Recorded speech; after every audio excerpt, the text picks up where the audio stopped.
चलिए,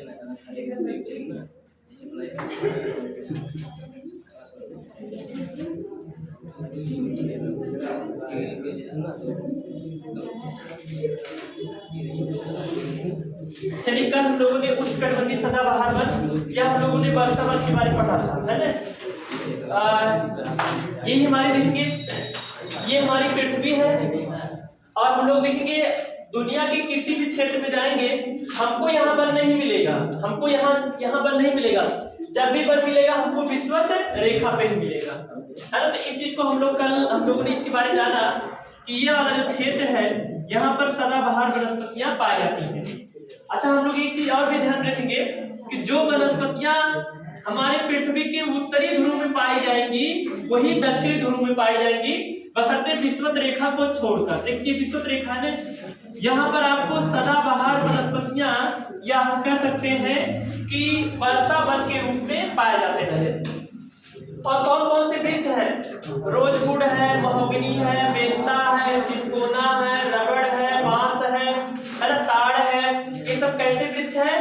सदाबहार वृक्ष है, अर्थात पूरे साल भर इनमें पत्ते लगे रहते हैं, है ना। दूसरी बात हम लोगों ने ये पढ़ा था कल कि इस वाले क्षेत्र को मतलब इतना ज्यादा सघन वन पाया जाता है।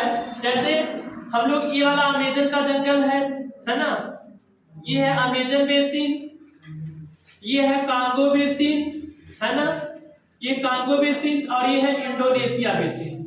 तो हम लोगों ने देखेंगे, बाकी ये देखेंगे महासागर है तो महासागर की बात नहीं करेंगे, स्थल की बात करेंगे, स्थल पे तो बन रहेगा। ये हमारा है, इसको हम लोग अमेजन बेसिन, ये है आपका कांगो बेसिन और ये क्षेत्र इंडोनेशिया बेसिन। और हमने ये जाना कि विषुवत रेखा में सरीसृपों का साम्राज्य पाया जाता है। तो सरीसृपों का साम्राज्य कहां पर पाया जाता है? तो इस क्षेत्र को हम लोग जानते हैं। कैसे चलने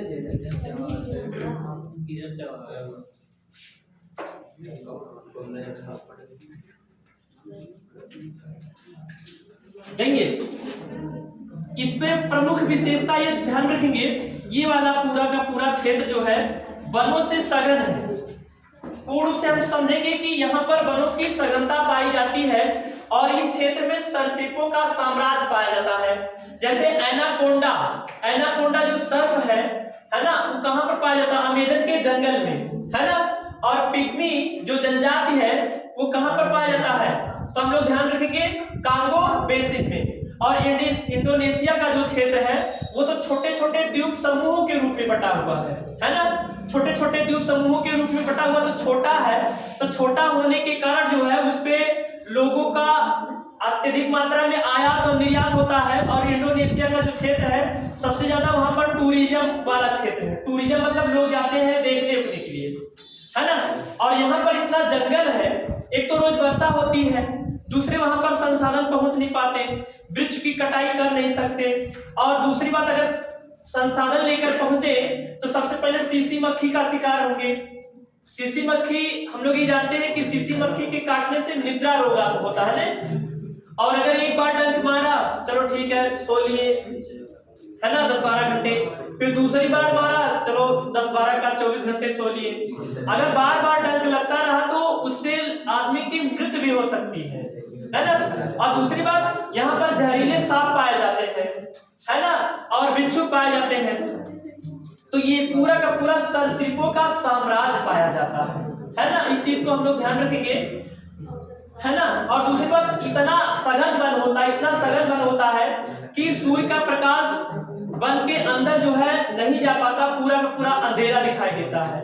और जो लताएं रहती है ना वो वृक्षों को लपेट कर ऊपर इतना लेयर बना लेती है, ऊपर इतना लेयर बना लेती है कि अगर वर्षा होती है तो वर्षा होने से ना ऊपर जो लेयर, वर्षा जब होती है ना तो ऊपर पानी रुक जाता है, और जब रुक जाता है तो वहां से जब जल आता है ना उसे हम लोग सरिता वहित कहा जाता है। तो ये रहा आपका विषुवत रेखीय वर्षा वन, ठीक है ना। और पिग्मी जनजात कल हम लोगों ने पढ़ा, वस्तु विनिमय प्रणाली से संबंधित ये लोग होते हैं। पिग्मी जनजात क्या करती है? पिग्मी जनजात कांगो बेसिन के क्षेत्रों में पाई जाती है। यह वस्तु विनिमय प्रणाली जैसी प्रक्रिया को भी अपनाते हैं। ये क्या करते हैं कि मांस के टुकड़े को केले के वृक्ष के पास ले जाते हैं और वहां से केला ले आते हैं। इनका प्रिय भोजन क्या होता है? केला होता है ना। तो ऐसे ही पिग्मी जनजातियां। तो अगला हेडिंग डालेंगे हम लोग उष्णकटिबंधीय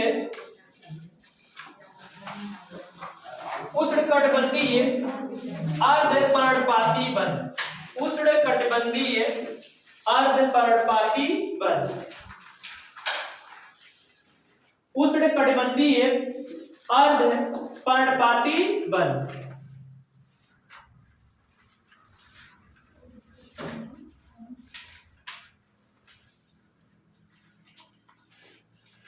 इसमें लिखा है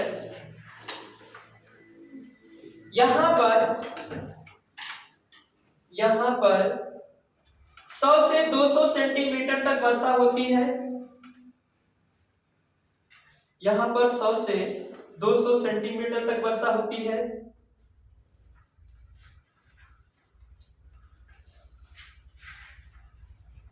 भारत में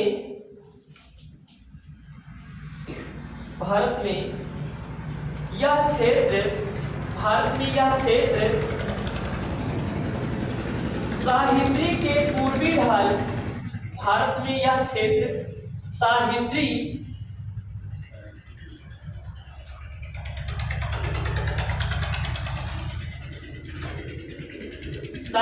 के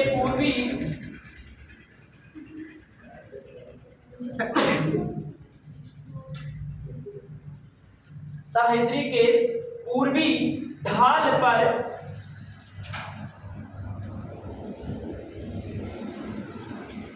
सह्याद्री के पूर्वी ढाल पर पाया जाता है।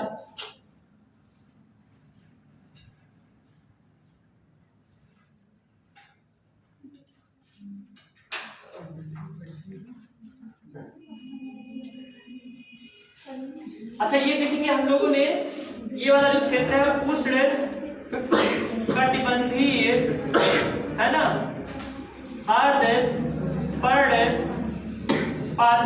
वन यही लिखे हैं। अच्छा, सह्याद्री के क्षेत्र को, पश्चिमी घाट को सह्याद्री कहा जाता है और हिमालय के क्षेत्र को हिमाद्री कहा जाता है।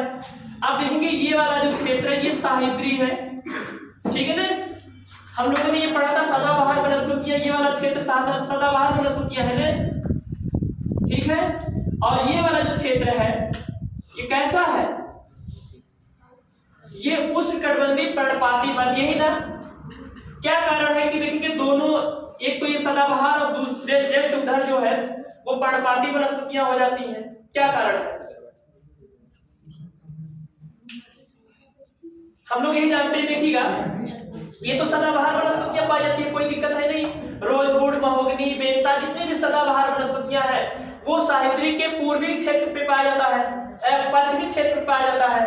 और जो पर्णपाती है सह्याद्री के मतलब पश्चिमी घाट के पूर्वी क्षेत्र में पाया जाता है। पूर्वी पड़ेगा, कंफ्यूजिंग हो रहा है। पूरा ये हिमालय ही तो है, मतलब सॉरी पर्वत ही तो है, पर्वत ही है। पश्चिमी घाट के ये वाला पश्चिमी क्षेत्र हो गया और पश्चिमी घाट के वाला पूर्वी क्षेत्र हो गया, कोई दिक्कत है नहीं यहाँ पर। अब यहाँ पर हम लोग देखें कि वर्षा होती है ना यहाँ पर, ये पश्चिमी घाट के सहारे। और यहाँ पर क्यों पर्णपाती वन पाया जाता है? जैसे पर्णपाती वन अभी दिखा देंगे। तो अगर मान लीजिए कि पर्णपाती मतलब उष्णकटिबंधीय अर्धपर्णपाती वन कहाँ पर पाया जाता है, तो हम लोग ध्यान रखेंगे कि सह्याद्री के पूर्वी तट पर या पूर्वी क्षेत्र पर। हम एक शब्द लगा रहे हैं यहाँ पर देखेंगे ना, ओलावृष्टि वर्षा होती है, बस यही शब्द लगा दीजिए कि क्या कारण है कि यहाँ पर अर्धपर्णपाती वन पाया जाता है। यही है कि यहाँ पर ओलावृष्टि वर्षा होती है। ओलावृष्टि का मतलब ये चीज होता है कि आप देखेंगे यहाँ पर तो वर्षा हो रही है लेकिन यहाँ पर छिटपुट वर्षा होती है। क्योंकि देखेंगे अगर मतलब पर्वतों के सहारे, अगर पर्वतों के सहारे वर्षा होती है, भाई ये हिमालय हुआ या पश्चिमी घाट हुआ, वर्षा मतलब हिमालय या पर्वतों के सहारे भी वर्षा होती है। अब पर्वतों से देखिए मानसून चढ़ गया ऊपर, अब जब तक तो यहाँ पर तब तो चलो ठीक है, लेकिन ऊंचाई पर जाने पर वो संघनित होगा ना, ठंडा होगा। अब ये जैसे ऊंचाई पे गया बरस गया, यहाँ पर पूरा क्षेत्र बरस गया ऊंचाई पे, लेकिन यहाँ पर नहीं जा पाया ने, कोई वहां पर गया तो थोड़ा बहुत वर्षा हुई, मतलब छिटपुट वर्षा हुई, उसी को हम लोग कहते हैं ओलावृष्टि वर्षा। समझा गया? तो उसी कारण यहाँ पर जो है कम वर्षा होने के कारण उसे हम लोग उष्णकटिबंधीय अर्धपर्णपाती वन के रूप में जाना है। यह सह्याद्री के पूर्वी घाट पर हमें दिखाई देता है। ठीक है ना? लिखेंगे थोड़ा सा। भंवर क्षेत्र तथा तराई क्षेत्र, भंवर क्षेत्र तथा तराई क्षेत्र, तराई क्षेत्र, तराई क्षेत्र में पाए जाते हैं, तराई क्षेत्र में पाए जाते हैं। बस इतना हम लोगों ने ये जाना कि एक तो हम लोगों ने ये जाना कि वर्षा वन कहां पर पाया जाता है या उष्णकटिबंधीय सदाबहार वन पाया जाता है। तो हम लोग भारत के पश्चिमी घाट और हम लोग आसाम में चले जाते हैं, कल हम लोगों ने पढ़ा था। और उष्णकटिबंधीय अर्धपर्णपाती वन, अगर इसको हम छोड़ दें, अर्ध हटा दें, तो ये पर्णपाती वन उत्तर भारत में पाया जाता है, जैसे हमारे यहाँ। अब यहाँ पर देखेंगे अर्धपर्णपाती है, मतलब थोड़ा बहुत वर्षा जब मिलने लगता है तो उसके जो पौधे होते हैं, वृक्ष होते हैं, उनमें पत्तियां बनी रहती है थोड़ा।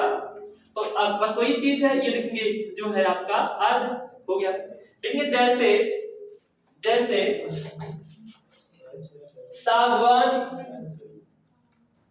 सागवान, सखुआ, सखुआ है, खा है, सखुआ, शीशम, आम, महुआ, महुआ, खैर, चंदन आदि,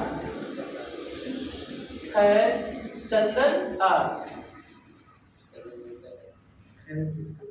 खैर तो कत्था जो होता है ना, खैर माने होता है कत्था, है ना। खैर कर दुनिया की गाफिलों में जिंदगानी फिर कहां, गर जिंदगानी खुश रही तो नौजवानी फिर, है ना। खैर कर दुनिया की गाफिलों में की सैर कर, सॉरी थी सैर कर नहीं, एक है जो है